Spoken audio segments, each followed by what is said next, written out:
Halo semuanya, kembali lagi bersama Cucu di sini dan sekali lagi kita akan membahas mechanical keyboard dari Keychron Indonesia, dan keyboard yang akan kita bahas di video kali ini adalah Keychron K1 SE, sebuah low profile mechanical keyboard dengan layout TKL atau 10 keyless dengan jumlah tombol 87 keys. Kira-kira seperti apa keyboard Keychron K1 SE ini? Tonton terus videonya sampai selesai.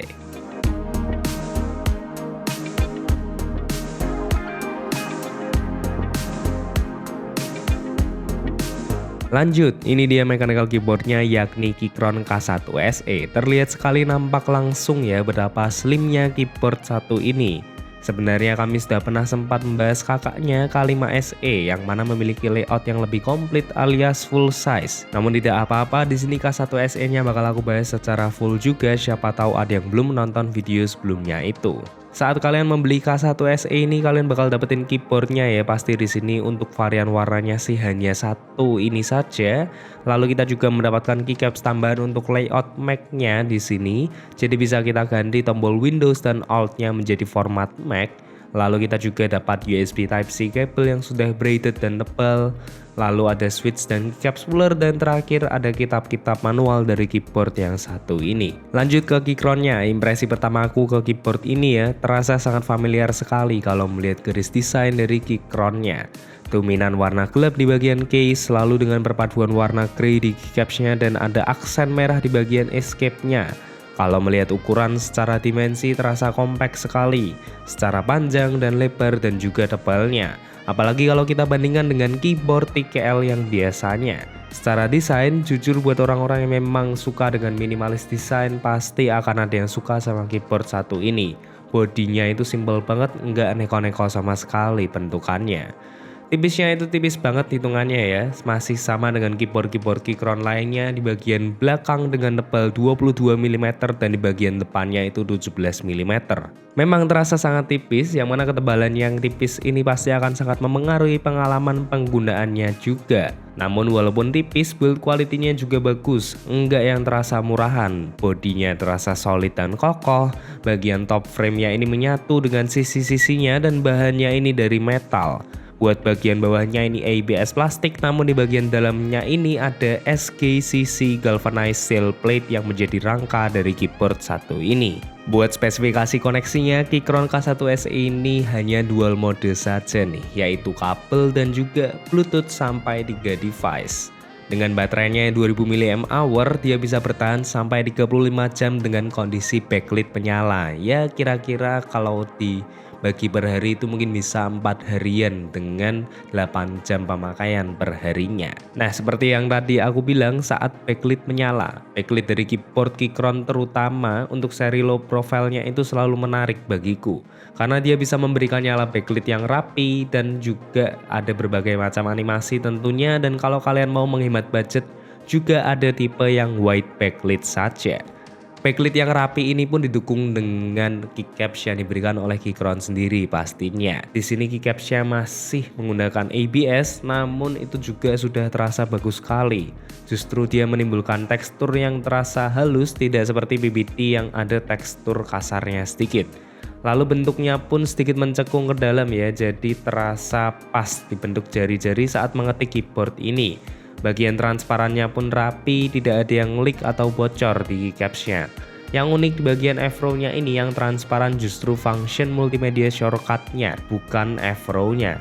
Overall dari keycapsnya sih sekali lagi aku suka sama keycaps satu ini, walaupun memang secara desain hanya begitu-begitu saja ya untuk Keychron K series ini. Lanjut ke switchnya, di sini switchnya menggunakan low profile optical switch dari Keychron sendiri. Low profile optical switch ini juga terlihat sangat kecil ya, dengan ketebalannya itu hanya sekitar 11 mm saja. Pilihannya ada beragam nih buat switch yang satu ini, bisa dicek saja lebih suka yang mana. Unit yang kita tes ini menggunakan switch yang tipe tactile alias brown. Dan tentu jangan khawatir, untuk keyboard Keychron K1 SE ini sudah hot swappable. Namun perlu diperhatikan, jika kalian menggunakan tipe yang optical switch seperti ini, hot swappable-nya hanya bisa untuk optical switch Keychron juga. Jadi tidak bisa diganti dengan switch-switch low profile model lainnya. Namun itu tidak apa-apa menurutku karena itu bisa menjadi sebagai darurat saja ketika kalian menemukan satu switch itu sudah rusak, itu bisa kalian ganti saja dengan switch yang sama.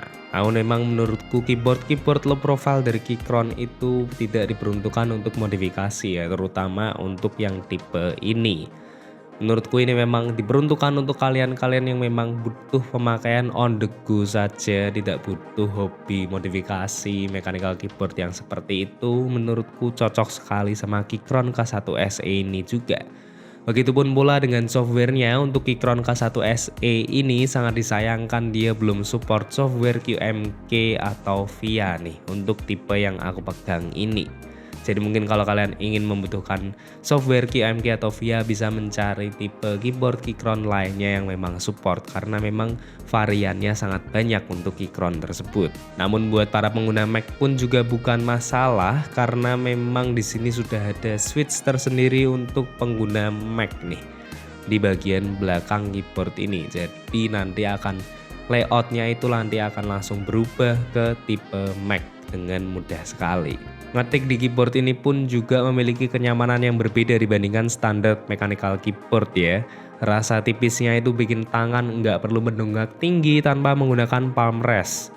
Posisi jari-jari sudah terasa pas di keyboard yang tipis ini. Lalu feeling mengetiknya pun juga terasa responsif. Tactile-nya dari brown switch juga terasa dapat nih di sini. Dan travel distance-nya yang memang tidak begitu dalam itu ternyata sudah cukup untuk memenuhi kebutuhan pengalaman kenyamanan di mengetik keyboard ini. Malah terasa lebih cocok untuk mengetik yang cepat karena lebih pendek ya travelnya. Dan rasanya memang sedikit mirip dengan keyboard-keyboard laptop yang berkualitas, namun tentu saja lebih memberikan rasa timbal balik dan juga rasa mekanikalnya lebih dapat di keyboard yang satu ini. Buat suaranya sendiri tergolong cukup hening, sedikit nyaring namun seperti ada yang meredam supaya tidak terdengar terlalu keras atau berisik.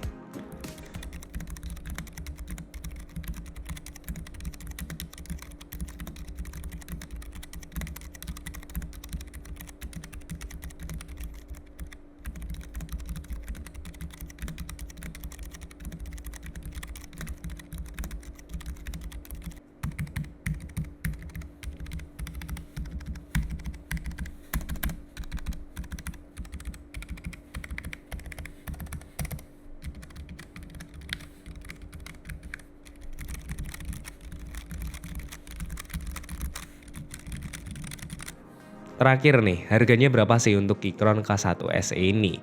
Tadi aku melihat-lihat di official store Keychronnya di sini justru harganya sedikit bervarian ya, berbeda-beda dari tipenya dan juga pilihan switchnya. Di sini kalau aku lihat di Tokopedia itu ada yang paling murah itu di angka 750.000 dan paling mahalnya itu ada di angka 1,6 jutaan rupiah. Jadi bisa langsung kalian intip saja official store-nya mereka di Tokopedia maupun di Shopee. Sepertinya mereka sedang ada diskon yang memang cukup besar nih. Nah kalau melihat dari apa yang diberikan oleh Keychron K1 SE ini menurutku ada dua kekurangan ya dari Keychron ini. Yang pertama itu tidak adanya koneksi 2.4 JHZ. Pasti beberapa dari kalian ada yang PC di rumah kalian itu tidak ada Bluetooth koneksinya. Jadi mungkin kalian akan lebih membutuhkan koneksi 2.4 JHZ dibandingkan koneksi Bluetooth.